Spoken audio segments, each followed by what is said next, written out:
I know. I know. Oh, thank you. You're oh so kind. Thank you, fake studio applause. You love me so well. Hello, everyone. It's Frankie Blade, on the Frankie Blade Show. On today's wonderful topics, we're going to talk about horror movies. That's right. My favorite type of genre, horror movies.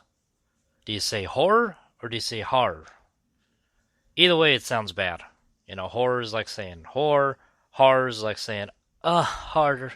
You know, that kind of shit. The one thing I gotta say I love about old horror movies, or horror, whatever you want to call it, I jump back and forth between those. But what I love about them was the uniqueness. Some were more unique than others. Some were just, plain rip-offs. I mean, the serial killer, the killer looked identical to the other killers. A good case in point I gotta bring up, I'm sorry, but the killers that don't say anything kind of piss me off. Like, it's good to have a Freddy or a Chucky who's got some good little comments in between there. It's like a little smart ass, Well, I killed you, calling him bitch, or I'm sorry, but Chucky's my favorite. I mean, a ginger midget chasing you with a knife would freak out anyone. But no, some horror movies are classics, they'll never die. Some people like the new ones. Those people are idiots. I'm sorry, but the old horror movies, the old ones, used to like really scare you as a kid, You would actually be afraid to turn off the light. But now the world is so screwed up, there's like worse things to be afraid of. Heck, didn't we just have Ebola like a year or two ago coming back? Horror movies, the old school ones, had like good stories, and good like rules to horror movies. Like, if you were a slut, you died.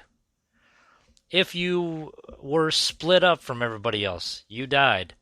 And even African Americans thought if you were the black guy in the movie, you died. Not not always true. I mean, if you look at the old film, Night of the Living Dead, the black guy in the house was the last dude alive. Sorry to ruin the spoilers for you. But yeah, I'm pretty sure he was the last one alive. Peeked through the window and they shot him, thinking he was a zombie. I mean, the zombie films, they're like taking on a whole nother aspect of it. Remember, you like back in the day, you used to have like the slow, dumb zombies that could speak a few words here and there. Nowadays, you got the like fast sprinting zombies where if you're fat, you will die.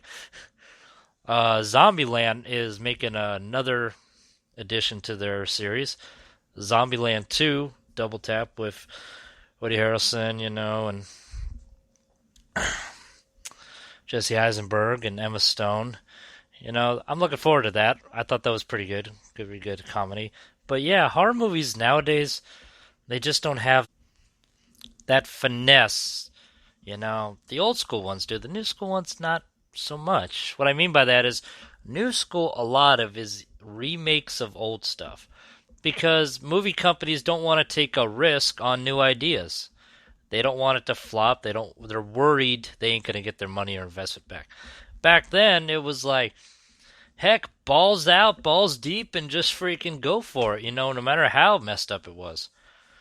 I highly recommend you guys checking out some cult movies, some old school horror cult movies, because they had some really messed up shit in those.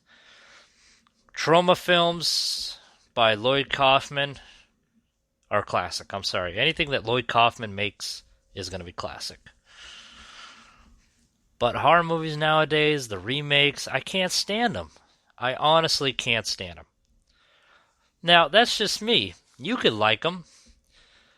A good bastardization of a good horror film is The Last Nightmare on Elm Street. That totally sucked a lot of ass. I'm sorry, but the old Freddy Krueger, he was a child murderer. He killed children. It wasn't like they didn't really prove it kind of a thing. And you thought, like, maybe sympathized. Oh, he's taking revenge because there was no proof, no trial. This Freddy Krueger, they made a pedophile killer, like a pedophile who is a child killer. Excuse me. Um, I just thought that was really disgusting for one, and two, it just like, the old school Freddy was like a smartass, had like all the good one-liners. I remember one part in one movie. I forget which Nightmare on Elm Street it is. If you remember this one, let me know. Um, Freddy comes forward, and it's in the same house as the first one. And he just jumps out, and he's like, "I always did have a thing for the whores in this house." That's funny. That's like a little, like, hey, I'm back in the same house, killing these kids again. I thought that was pretty funny. Or even Child's Play. God, what the flying fuck went through someone's mind to do that? That would have been a okay movie if you changed all the characters' names and changed the way that Chucky looked. That remake sucked so much. Now, for me, Child's Play is one of my favorite favorite horror movies of all time. You ruined it beyond a shadow of a doubt. Nothing was the same. Nothing of the setup was the same. The only thing you kept was the characters' names. Hell, at that point, why bother? There's no voodoo aspect. There's no Chucky trying to transfer soul into a body. There's no Chucky going on a killing rampage, to get to Andy. It was, oh, he's my friend, and I want to be with him, and I'm jealous if anyone else tries to be with him. That's some retarded Barney shit. What the hell did you guys do?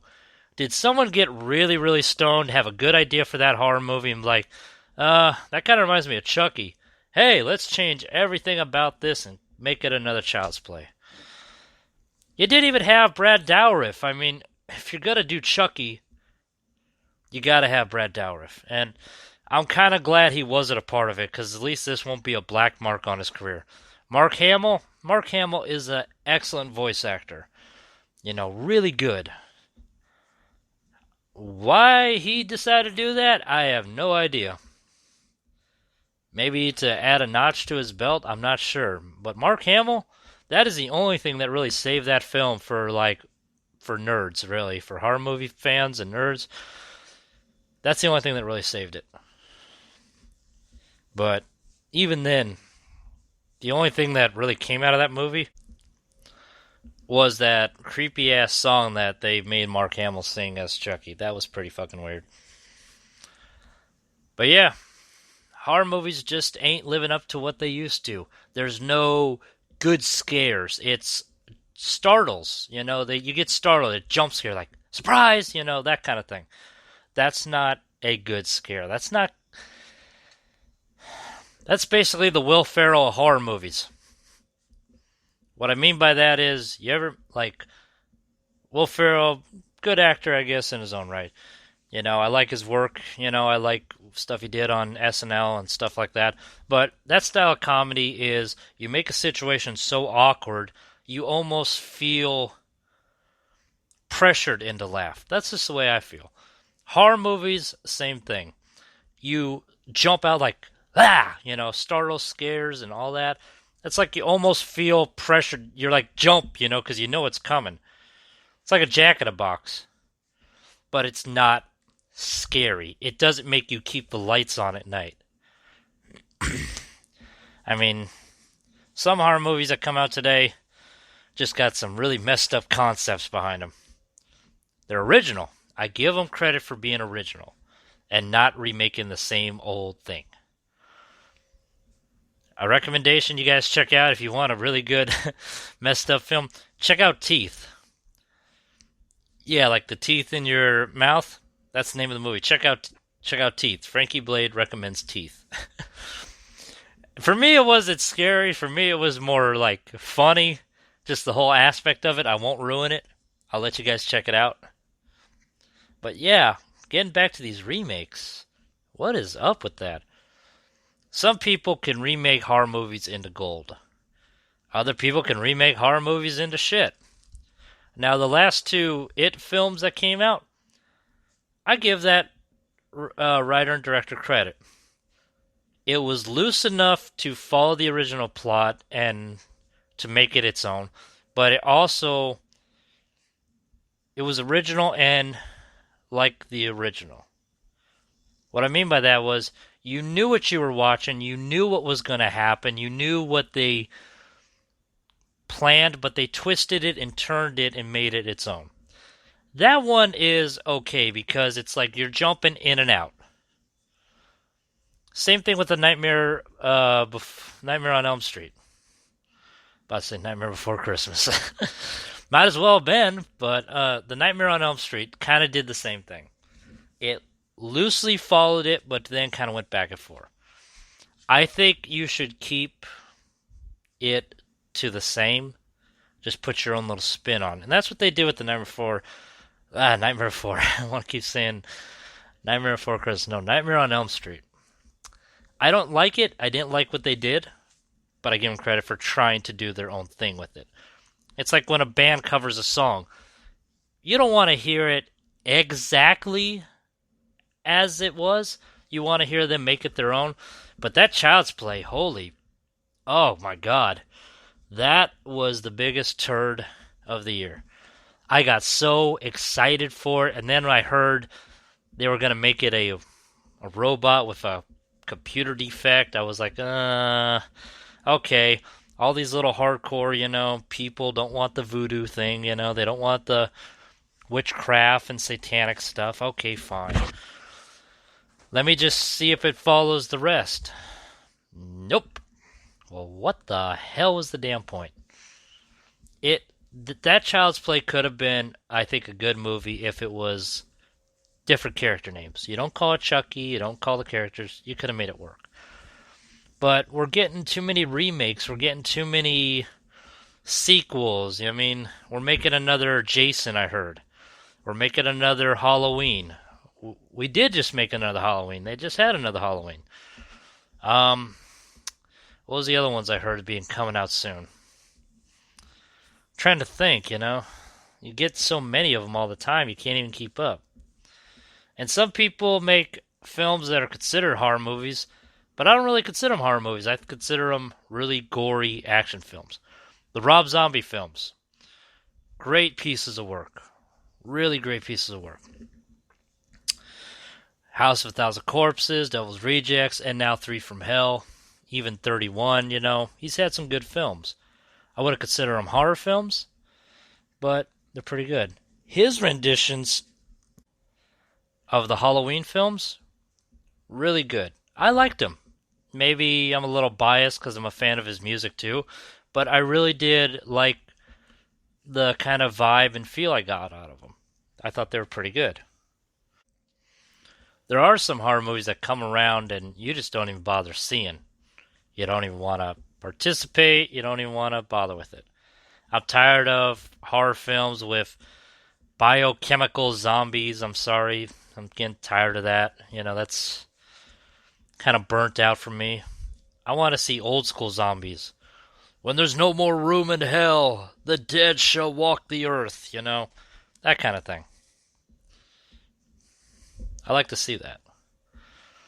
Or I even like to see B movies, or films that have that B movie kind of twist. I would like to see Quentin Tarantino make a horror film. Make a grindhouse horror film. I want to see Quentin Tarantino make a horror film. All of his films have been more action-packed. But can you imagine if Quentin Tarantino got the green light to make a horror film? I think that would be pretty cool. Those kind of films, really good. They stand out. They're unique. It's different. We need some uniqueness now because everything is just being rehashed and redone. Heck, I'm surprised some of the killers don't have the same name. I got a question for you guys. Jason or Michael? Halloween